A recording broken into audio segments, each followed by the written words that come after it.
of this campus, that is Liaoning Paleontological Museum.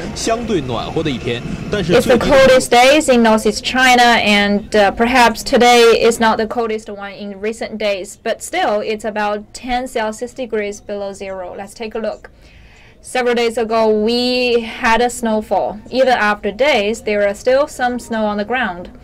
But even it's in such cold days, we're still going to visit several fossils in this museum. These fossils will bring us some warmth. This is the museum in Liaoning province. The Liaoning Provincial Paleontological Museum is the largest one, and this is the lobby of the museum. The total area of this museum is about 20,000 square meters with 4 stories. This is the largest scale among all the paleontological museums in China, with about 8 exhibition halls and 16 zones. All of those exhibition halls will center around evolution. Since today is Saturday, in the morning when we first arrived in the museum, we saw so many parents taking their children because it's the winter vacation. And if they visit the museum, it's for free. So that's a very good opportunity for the kids to know something. From the appearance, it may not be very clear. Let's zoom in. This looks like the egg of the dinosaur, and on the screen it says Hall number 8, Giant Dinosaurs of Liaoning. Why do we have an exhibition hall about dinosaur in Liaoning? Because Liaoning usually is the birthplace of many big dinosaurs. In western Liaoning province, we have discovered so many distinguished fossils about the dinosaurs before. Here on the big screen, it's introduction about the science and research in this museum. This is a dinosaur fossil. Imagine tens of million years ago, such a dinosaur used to be the dominant species in the world. For example, the stone dragon here, this is the fossil of the stone dragon. You could vividly imagine they're flying and they're running on the ground tens of millions of years ago. That's a very rare opportunity for you to get a hand. Today we visit this museum is because today marks a very extraordinary day for the museum. We have a group of very rare fossils entering this museum today. About a year ago, we have heard some news from Europe. Some of the very rare dinosaur bird fossils were found in Europe, and after about 1 year, they were finally entering the land of China. Here, we're seeing some top-level experts in the field of dinosaurs and primitive birds are already there doing the authentication work.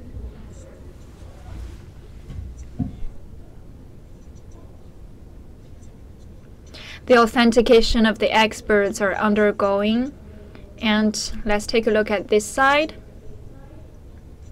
In many museums, we will usually see the specimens of those dinosaurs. This is the giant dragon in Liaoning province. This giant dragon called Microraptor has been preserved in a very good condition. You could see it has a very small head but a very long neck. And it has a very tough and stout body.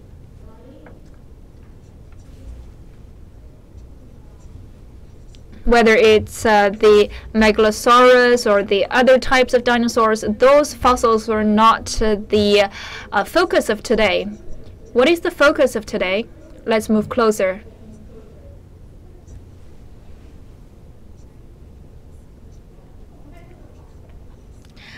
Those are the most important fossils, and our experts are now busy doing their authentication of those newly introduced fossils.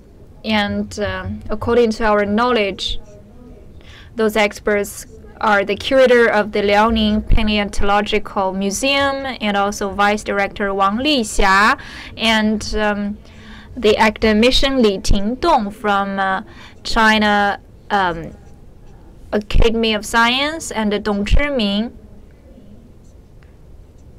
and researcher Tang Zhilu from an institute. Those 5 experts have been the top-notch experts in studying dinosaurs and other paleontological fossils. Now let's listen to their words. We believe that this bird has been the second primitive bird. It's called Anchiornis.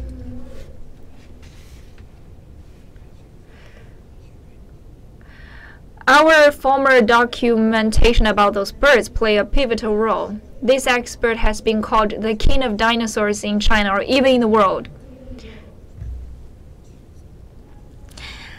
They're studying the Anchiornis.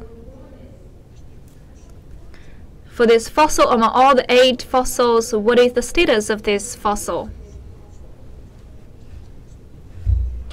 We have introduced 8 fossils from Europe this time, and among the 8 ones, 7 of them are feathered dinosaurs. Only this Anchiornis is not the same type. Among the primitive birds, the Anchiornis is a good representative, and it differs from the other birds. It is a very primitive bird. In the paleontology world, all of those experts believe that it is the second most primitive bird. What is the most primitive? That is Archaeopteryx. So our study of the Anchiornis will be very important. It is a new species, so this will add to our study of all of the primitive birds.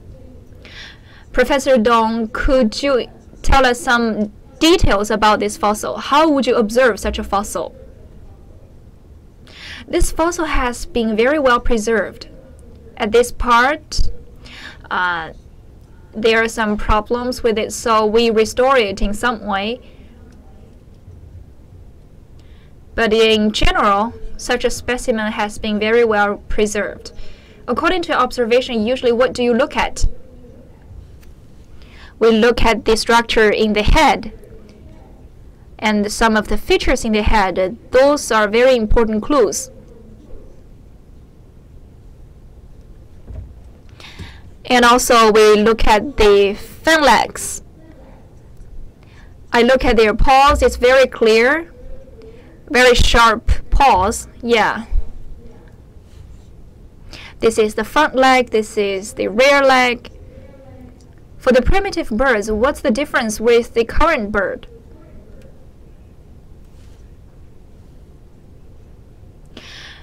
Now, if we look back at those birds, they belong to the ancient times.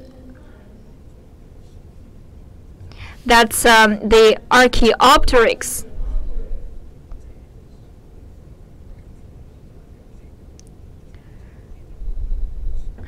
In the late years, we have recorded the births of so many birds, primitive birds.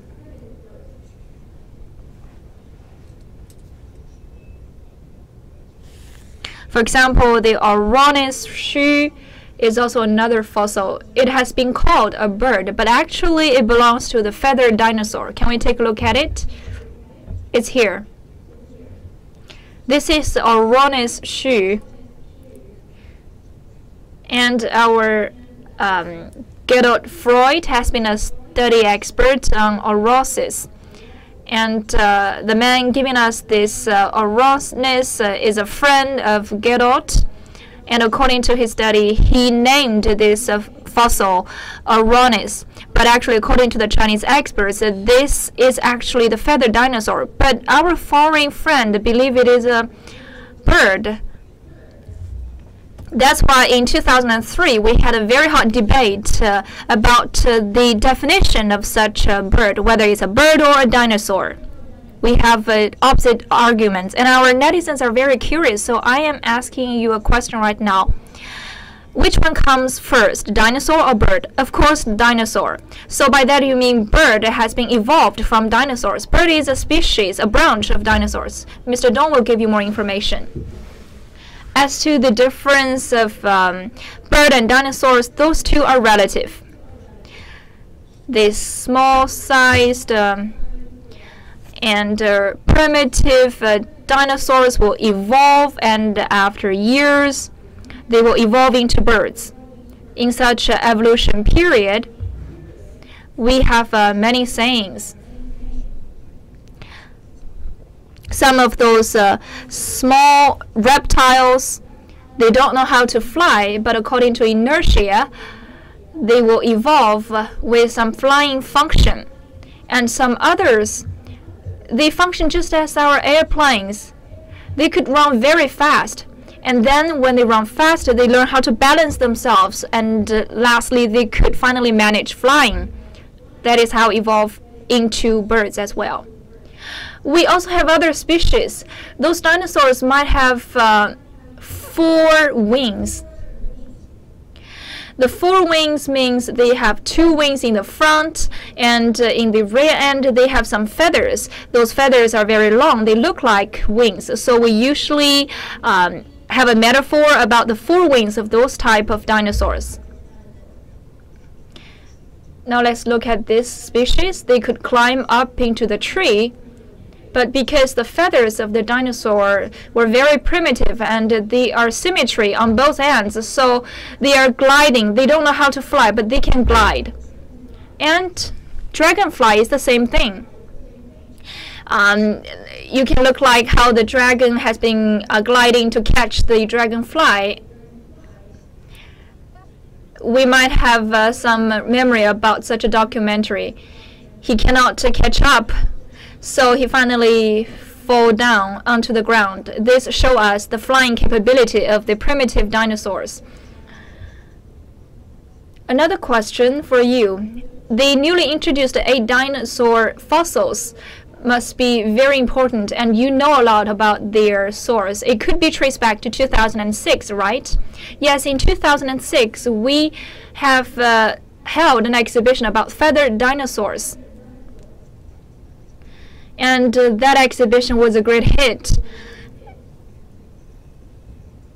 Escali and Godefroid. Escali is a French expert, and he's also a graduate from Lyon University, and he loves collecting those fossils. Since it's an exhibition in France, he knows many people in those French museums, so he introduced us to this museum. And Freud comes from the Royal Belgian Institute of Natural Science. He's also a very famous expert in paleontology. He has been working with Chinese experts for years. He has been a key member in my research team for 15 years in Heilongjiang province. So we are very honored to have been introduced to this exhibition in France by those 2 names. And they agreed that those specimens shall be given as a gift to China during that exhibition. And after that exhibition, we started thinking about how to make that happen. So that was a great surprise, a pleasant surprise to all of us. Now, I am very pleased to see that materialized. And after finishing all of the procedures, we're thinking about whether they could offer us some writings as a certificate. I remember it was about 2017, and he finally gave us a formal letter declaring that they hope to give all of the 8 fossils preserved in Europe to China. And those 8 fossils have been collected by the French experts. And Royal Belgian Institute of Natural Sciences have been studying those fossils for years, and they gave us those 8 gifts for free. And they hope that we can help with the procedures and the registration. So I report this to the authority of and also the Department of Land Resources, and their answer is that as long as it is within the framework of the law, it is lawful, it is more than welcomed. And it's also a pleasure for us to welcome back the specimens. Okay, now let's take a closer look at the specimens. Let's start from this one. And also, Professor Dong, you're more than welcome to contribute. There are 8 specimens, among which 6 are from the Jurassic period, that is around 160 million years ago. That is the mid and late Jurassic period.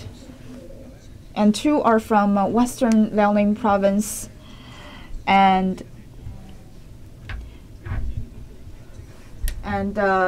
2 pieces are from the early Cretaceous epoch. And these are relatively small specimens. It has, you can see very clearly the teeth of the dinosaur bird. The birds that we see today have generally no teeth, but their ancestors do have teeth. And you, as a geologist, what are your impressions of these precious specimens? These paleontologist specimens not only are of great significance to the study of paleontology in China, but also the study of archaeology and human history. For example, the theory of evolution of Darwinism, as well as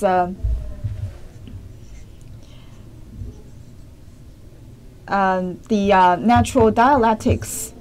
It also concerns a lot of studies of paleontology. Also, if you want to study the ancient history, if you want to divide the time period, and which, for example, is Jurassic period, you also need to study the specimens and fossils. And the Chinese government now proposed to build an ecological country. To do that, we have to address a lot of historical and archaeological issues, get to know the geological development and anthropology development. To do that, we have to depend on the study of fossils.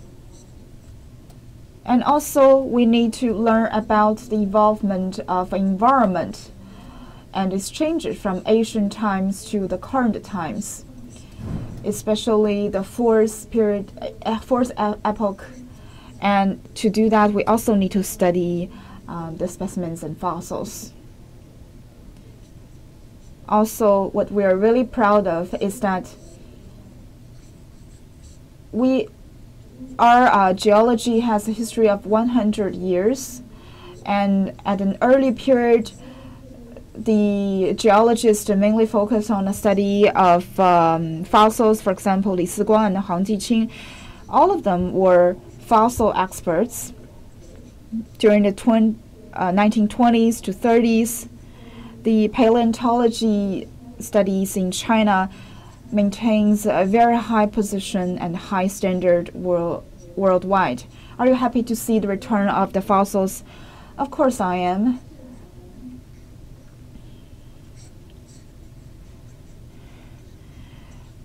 I believe that the expert has made important and overturning contributions to the study of paleontology.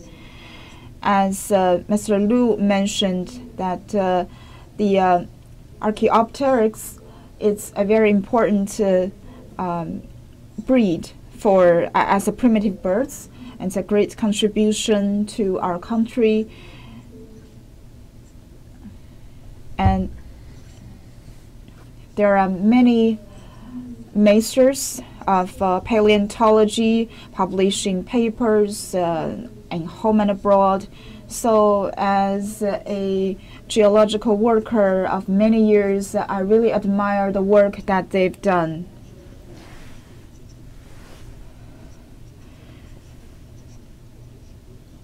As the expert said, that these fossils actually contains the code of human history and natural history.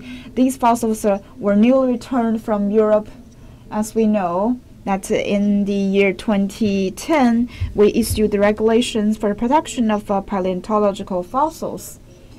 What are the differences? What is the significance of the stipulation of such regulation? Since that time, we now have this lawful evidence, the lawful proof to support the production of paleontological fossils, and has been formally written into law, and everything is it's clearer. Therefore, the force to protect the fossils has substantially become stronger. So protection means everything. Without protection, there will be no research. As paleontologists, for 100 years, we've made great achievements and contribute a lot to the development of our study in China, from a basic science of geology to where everything starts. The first bird, the first flower, the first dinosaur. All of these interest us. I'm from Liaoning province. I was born and grew up here. I'm very proud of what we have achieved. So how does these fossils ended up in foreign countries? China has a rich resources of fossils. There are many categories, and the number is huge.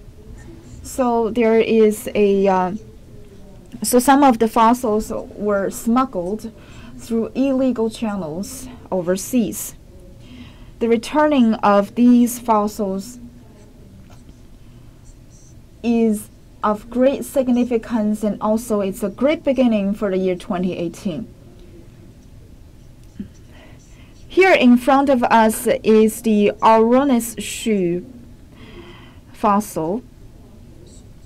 I believe that with the implementation of law and an improvement in education, China will have a higher position in fossil protection internationally, and will be more and more recognized, and hopefully more fossils will be returning to China. How many fossils have been returning to China in recent years? After the stipulation of the regulation, there were more than 5,000 very valuable fossils returned, have returned to China. Recently, the Chinese Academy of Sciences has claimed back 60 pieces of fossils from Canada, and earlier this year, the Museum of Geology also held an exhibition of overseas Chinese fossils. Let's take a closer look at these fossils. This is a short-feathered dinosaur.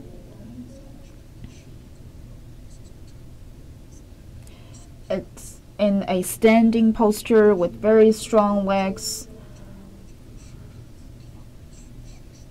And this is the famous Anchiornis shoe. This is the only fossil of birds among these 8 fossils that returned to China today.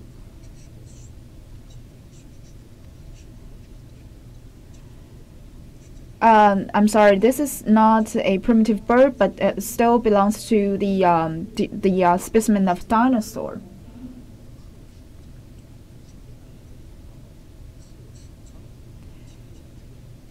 And this is the Archaeopteryx. You can see some marks of broken pieces made up again. So how do the professionals make amends to those broken fossils?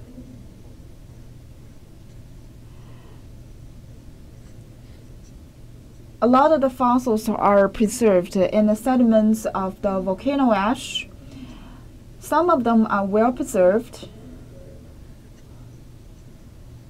but there are different environment. Due to the Cretaceous period, from northeast China to the Xinjiang province, there used to be a very gigantic lake. A lot of volcanoes were there. And they are quite active. They were quite active. So when they erupt,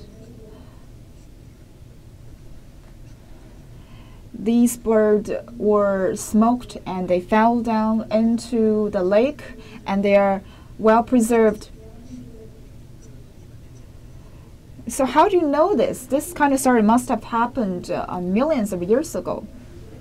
You can see from the marks of the feathers and the bones, and this is quite unique. If you are a dinosaur expert, if you do not come to Liaoning, you are not truly a dinosaur expert. The research of dinosaur has recognized China as the biggest country for this for researching in this aspect.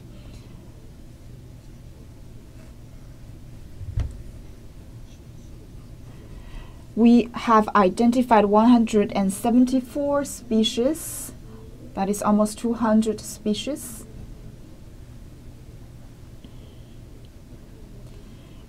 You can see some marks of glue.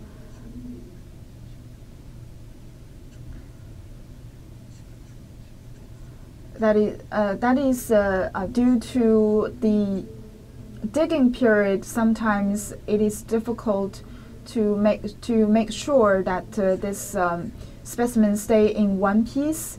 You have to resort to every means in order to extract this piece of fossils from the stones, and it's really a lot of work. Sometimes it's inevitable to cause some breaks.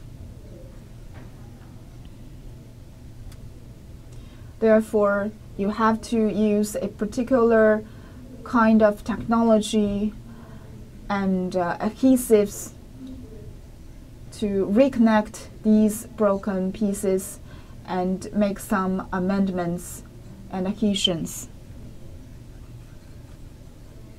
When we try to preserve these fossils, the volcano activity actually helped us to do part of the preservation.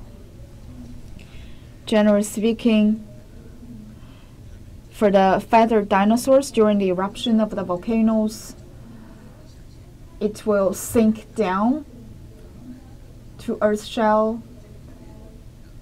It might sink in even deeper into the river and were covered by river sand, and then another layer of volcano ash.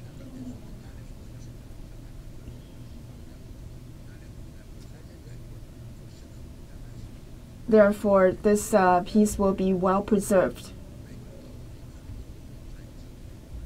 But it's inevitable for it to experience some damages during such a long period of time.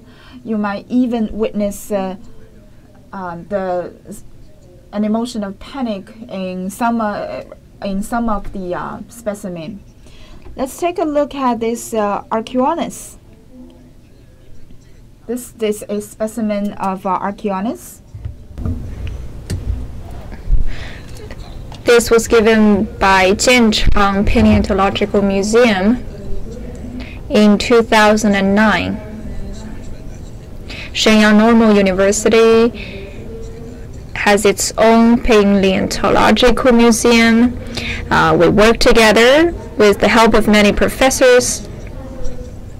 They discovered the earliest feathered dinosaur, that is the Anchiornis huxley.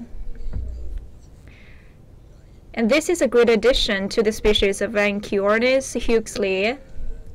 After we published the article about it in 2009, we were ranked as one of the top 10 discoveries in China and top 10 great news in the world. That is how great the Anchiornis huxley is. It looks like only 30 or 40 centimeters long, but if you look closer, it has 4 wings, just as Professor Dong has previously told you. On the rear parts of the body, the feathers degenerated and the front legs also shortened, and then they evolved. But more importantly, the primitive wings and feathers are in a symmetry. Because of such a feature and all the other features, we came to a conclusion about how those birds evolved from dinosaurs. We proved this point. Now let's zoom in to look at the restored version of the Anchiornis huxley. According to our specimens, this specimen has been restored. But the specimen has become a very important collection in our museum. And this one I am holding, the restoration version, will also be an important documentation in our museum. This is the model specimen of Anchiornis huxley. Years ago, our fossils have been exhibited in Shanghai Museum. And the Anchiornis huxley was actually shown from Liaoning province, so that was a great news for Shenyang and Liaoning province. It belongs to the mid and late Jurassic period. It belongs to a species in the late Jurassic period when we have very frequent volcanic activities, and the fossils have been discovered in a place called Jianchang Linglong Tower. Around the Linglong Tower, there has a village, and when you enter the village, you will see volcanic on the east side and west side of the village, and in the middle there is a lower land. And if you dig deeper into this land, you will discover such an Archaeopteryx huxley. But it takes a lot of time and opportunity and luck. In recent days, because of the publication of the regulation on the protection of paleontological fossils, we have stepped up such efforts in discovering those fossils. We could consider expanding the range of those species and make more efforts in finding those fossils. Listening to the interpretation of all of those experts, I feel like that for me to stand so near to those ancient fossils and rare collections, that is a very rare opportunity. And this one is called Archaeopteryx sangae. Our curator was laughing because of the pronunciation. And Archaeopteryx sangae is also a very relative fossil. Let's take a closer look. I will not touch it. You can see the teeth of the dinosaur. Here along this line, that is the paws, very sharp paws. And according to my limited knowledge, I heard that for those feathered dinosaurs, they usually have a very stark feature that is very long tail.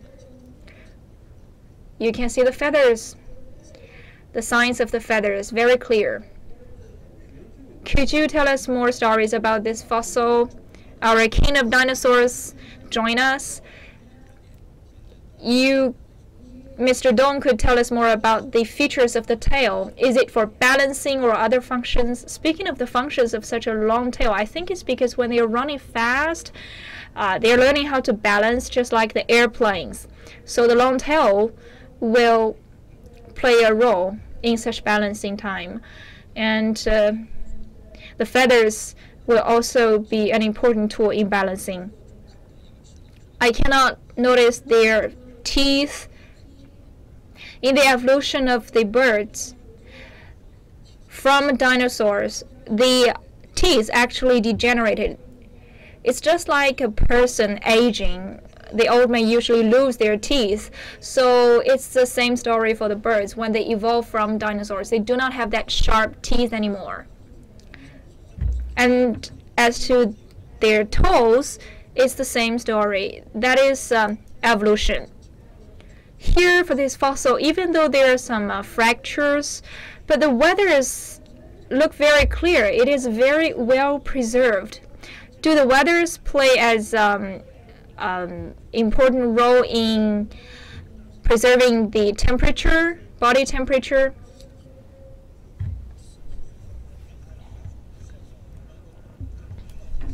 I think the feathers roles are multiplied. For example, two functions like the pigment.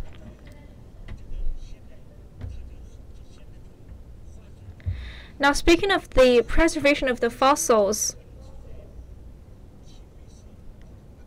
the rear legs are larger and longer. I think it's because that's easier for them to speed up when they're running. As to the speed of running and flying, it also goes through an evolution phase. And there are two philosophies about their running and flying evolution phase. One is like the airplanes. The other is like a gliding from a certain height. So even from that age, the dinosaurs already were willing to take a flight, and they were capable to do that in two ways. Now let's look at these three fossils. Among the 8 fossils, those 3 are quite unique because the former 5 fossils have already gone through authentication and they have been clearly defined. For these 3 fossils, we lack sufficient studies about the 3. Exactly. Those 3 specimens are feathered dinosaurs. 2 are from a Jurassic period. For example, the class the fossil number 1 and number 2, they're from the Cretaceous epoch in about 150 million years ago. Professor Dong and all the other professors believe they belong to the species called Microraptor. You could see the 4 wings here. Those 2 are feathered rear legs, and the whole body has been covered with feathers. And in the front end, that's the position of the wings. So that is the phase of 4-winged dinosaurs. For this small-sized feathered dinosaur actually was signaling the evolution into birds. They were gliding from the trees at certain height. When their rear wings, the rear legs disappeared and degenerated, they could finally allow the front wings to have the function of flying. And they can flap their front wings for such gliding. But at the same time, the tails also shortened. As Professor Dong said, the teeth also disappeared and evolved. So such evolution took place in several fields. For example, the shortening of the tails and the disappearance of the rear legs and the flapping and evolvement of such front wings and so on. Speaking of that, it certainly struck me that our study of paleontology will finally contribute to, for example, the development of Darwin's evolutionary theory. I thought that Darwin's theory could not be changed. For Darwin's evolution, it stresses the simple evolution phase, but actually such evolution might take place in an instant. There might be some unexpected and sudden evolution and change. So our study might reshape Darwin's evolution theory. For the theory proposed by Darwin, in its nature, we believe that the fossils could prove that the evolution is not a very simple thing. It takes time gradually. That is what Darwin called the tree trunk theory. Some scholars believe that it's not all the story the same thing. Sometimes it happens suddenly.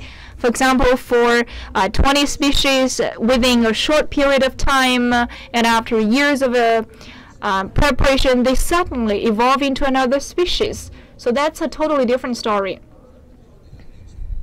For so many species to suddenly enter the scene, that is a great change in the evolutionary history. That is a very unique period. Perhaps that happens because of their years of preparation, like the genetic preparation for that to suddenly happen. To be honest, now China makes a great contribution to the world. But why were those fossils taken away from China? This requires all of us, including you, to promote science and knowledge and have a very good management of our fossils so that our general public would be in the knowledge that those fossils belong to national treasures. They are the treasures of our science and research. That's key to our research. We must, whenever discovering them, send them to our museums for better preservation. We need to work together for better preservation. And I would love to thank you for such report and promotion of knowledge. Professor Dong has been studying dinosaurs throughout his lifetime, and now looking at the 8 rare dinosaur birds fossils, they are all very excited about them. And perhaps our netizens are very curious that would those 8 dinosaurs be open to the public? And today we are very lucky with the live streaming today. Those 8 dinosaurs have returned to the land of China in December 2017. And today is the first time that those 8 dinosaur fossils have been presented to the public through live streaming. I believe that from today on, those 8 fossils will be further studied by those scientists. For the 3 dinosaurs which have not been defined yet, I believe they would be open to the public at a later date compared to the first 5 fossils. I was told that in the next few months there will be a specific place set aside in the Liaoning Paleontological Museum to exhibit those 5 fossils. Now, let's shoot the scene of the 8 fossils again. This is the Archaeopteryx, born in Liaoning in the late Jurassic period. This is the well-known Anchiornis, also in Jurassic period, which was about 160 million years ago. That was long ago. This one is called Anchiornis. This is the only primitive bird fossil among the 8 in the early Cretaceous epoch. Like Professor Dong has added, this model has lost its tail and we have to restore the tail. This one is called the Anchiornis huxley, also in the late and mid-Jurassic period. Just now you raised a question about the Sericornis sangae, and now I would love to answer your question. For the Sericornis, in about 2017, a scientist from Belgium published a definition about this species. This was a newly defined species. For years, the Belgian Institute of Natural Science has been a partner with our museum, and when the Belgian scientists engaged with me, we were more than happy to be the helper. We also paid our gratitude to the Belgian scientist. That's why he used our name, Songain, to name this new species. Anchiornis is a species name, and Songain is my name. The final one I is from Latin language. If you see one letter I, then it works just like the Russian language to actually depict the species. So this is named after you. There are many names to name a dinosaur. As Professor Sun said, it reflects an integration in the academic world between China and the rest of the world. And during the research, we provided a lot of suggestions to them. I mean, the experts from Brussels and Germany. If possible, we show and demonstrate these specimens. Some of them have not been made public yet, in order to promote academic research and exchange ideas. Among these specimens, 4 of them, the research team of 4 of the specimens have Chinese experts and from our institute. Therefore, our cooperation goes way back. It does not start from today. Our viewer asked a question. So how important are these specimens?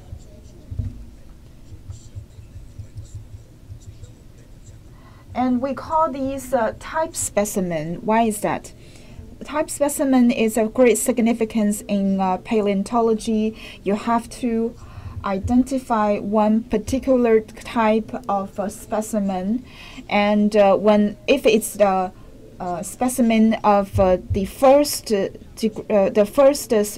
specimen, or the most representative specimen of this species, it will be called a type specimen.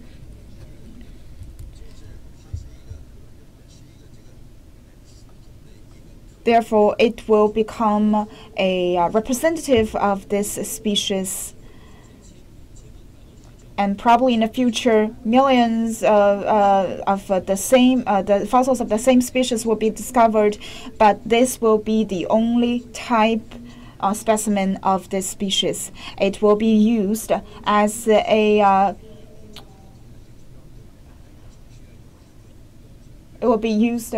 as a benchmark to evaluate and categorize the later discovered specimens.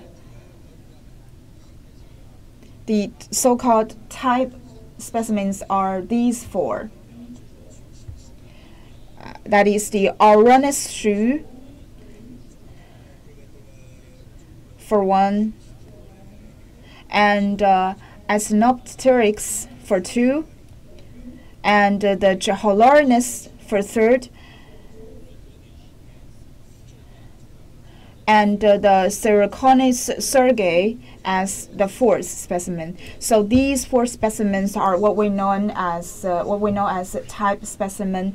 But after study, these 3 also have the possibility to be identified as type specimen. And therefore, these 3 specimens also have the potential to become future stars. Also, during paleological study, there is this possibility of periodical or progressive research, and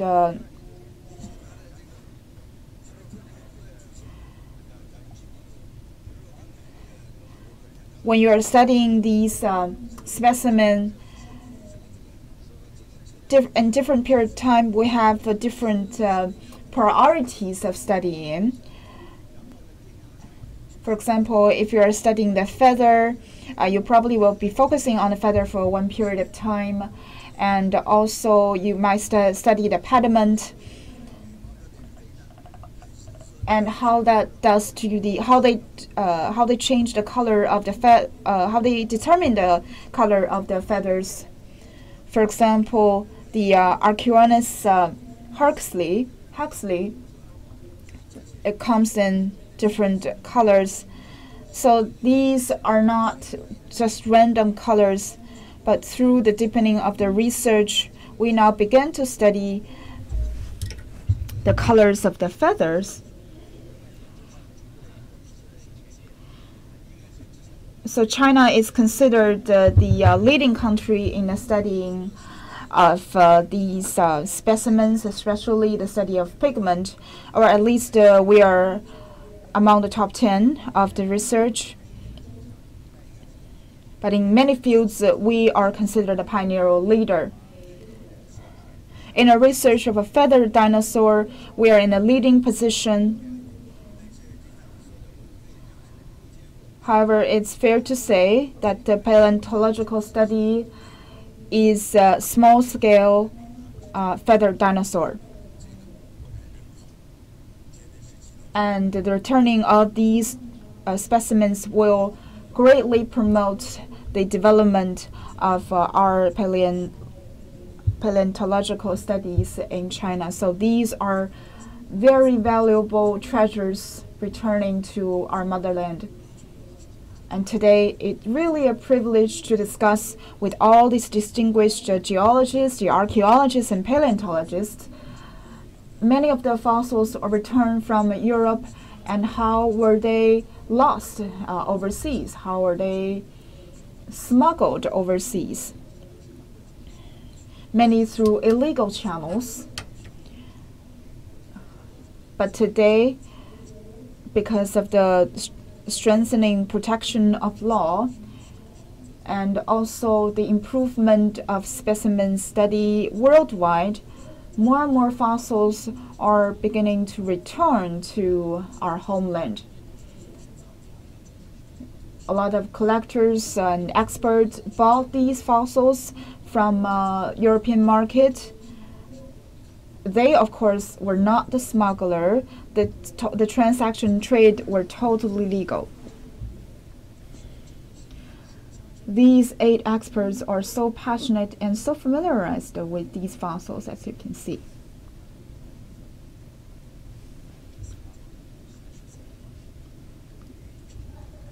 And they are conducting heated discussions over these specimens. Probably they will discover more things and more findings from these specimens. Mr. Wang, did you mention that some of the specimens of dinosaur eggs returned to China, right? Yeah, the first return happened in 2026. It's a joint effort due to a joint effort of 9 relevant authorities. There is one nest of that is altogether 22, 19 of them with embryos in it were returned to China from the US, which had become a huge piece of great news at that time. At that time, Premier Wen Jiabao has made special notification to make this to make sure that this return happen. So returning of these 8 specimens is a result of the maturity of our legislation, but also the scientific research ability of China. The returning of these fossils will mean a better protection for them and further of research.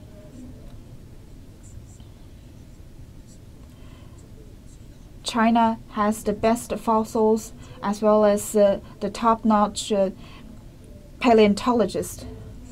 As one of the experts mentioned, if you are a dinosaur expert, it's imperative that you have to come to China to take a look at these fossils. We have hundreds of years of experience of doing research, making remarkable achievements, and it's gaining bigger say in the international organizations, and all of the academicians have become the head of International Paleontology Association. In the field of paleontology, as a Chinese, I feel really proud for the achievement we've made. Okay, now let's take another look at this museum.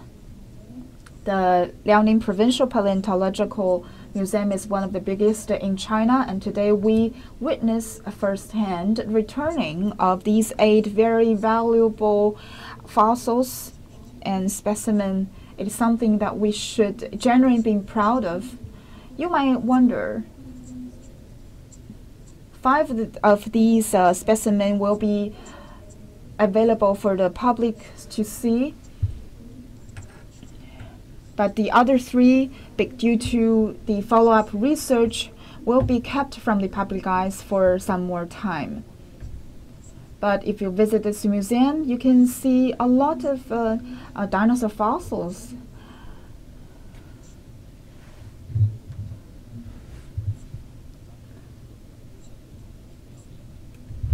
They are of different categories. For example, the Pistachosaurus, and Liaoning Paleontological Museum is the biggest paleontological museum in China. It has 4 floors, 8 sections, and 16 zones. It exhibits the biggest collection of Liaoning, the fossils discovered in Liaoning province. And you can see a very big raptor here, and Tyrannosaurus. This is one of the biggest fossils discovered in China, and some smaller specimens, and feathered dinosaur specimen, which is also considered a treasure of our museum.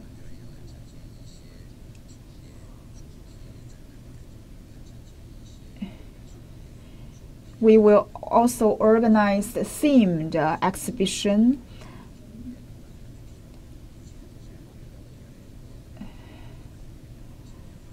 And also make some adjustment to the curation of this museum.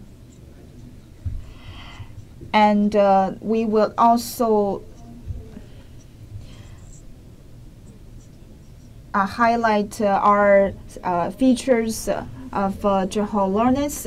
We will demonstrate the specimens of Anchiornis, which is considered a very distinctive specimen here in the Liaoning Paleontological Museum.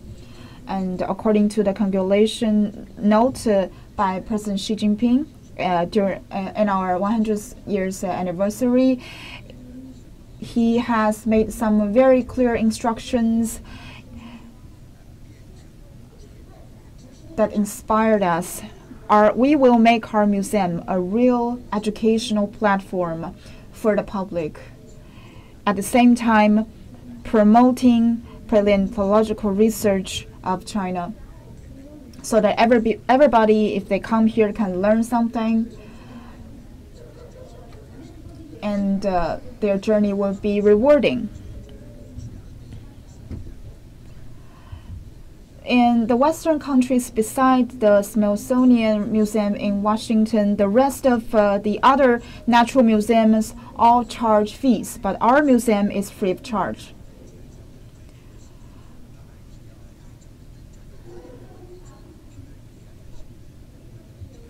This is mainly from the perspective of operation cost, but currently China has allocated enough support for our museum so that we can keep free of charge and freely open to the public.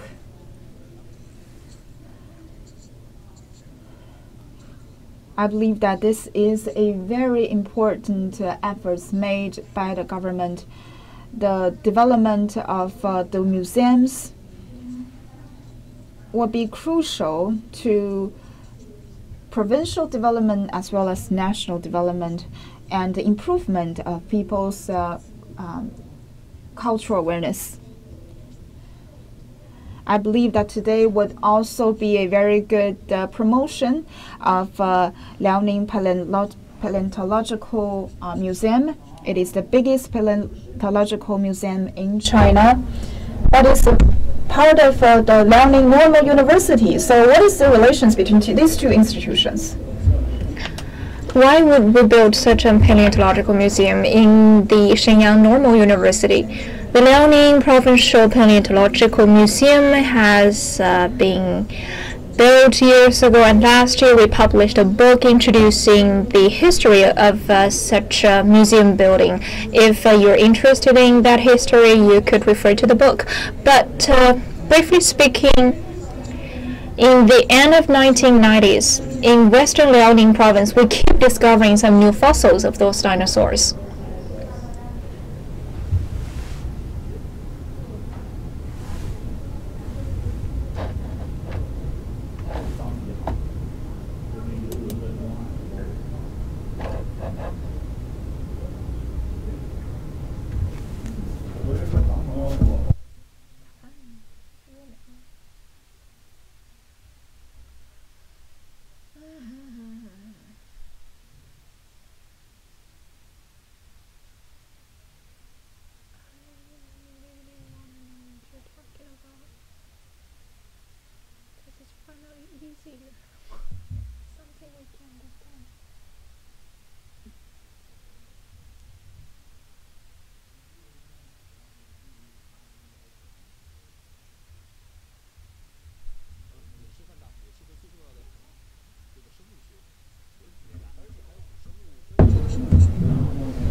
I heard that life science and even paleontology departments exist in Shenyang Normal University. Exactly. We have the Life Science Academy. For example, the study of the insects. Professor Xu Wanji is my student back to the years in UK, and Professor Xu has done a very good job in the study about insects. For example, the flies. He was the most pronounced expert in studying flies, and we had such a technological basis for the insect study, and he will lead the department in Shenyang Normal University. Besides, he's a very innovative man. He noticed that since the province has the responsibility of studying the paleontology fossils, so he really shouldered that responsibility, and he worked together with the other universities. But according to his knowledge, all of the other universities do not have the basis to shoulder that responsibility. So he thought to himself, how about we build such a paleontological museum in our campus? So that explains why this museum has been built on the campus of Shenyang Normal University. And that's how we gathered a pool of talents in the field of paleontology. By working together with the Paleontological Academy in the Shenyang Normal University, which consists of 4 adjunct professors and 16 doctorate degree holders, that is a very rare situation in any museum. For a museum, you cannot just pick up so many distinguished scholars in such an handily way. And with the support of Liaoning Provincial Homeland and Natural Resource Department, we finally decided to build such a museum on the campus. So for the building of such a museum, it needs the right time, the right place, and the right people. It is the largest scale paleontological museum, and the establishment of such a museum enables us to have a look at the 8 fossils coming back to the motherland, and actually in Shenyang, where all of those fossils used to be discovered in the first place. Today we have been live broadcasting the introduction of the 8 fossils coming from Europe back to China. We've listened to the storytelling by many distinguished experts in the field of bird fossils and paleontology. We have a great feast both to the ears and the eyes. So, ladies and gentlemen, that is the end of today's live broadcasting. Thank you for watching.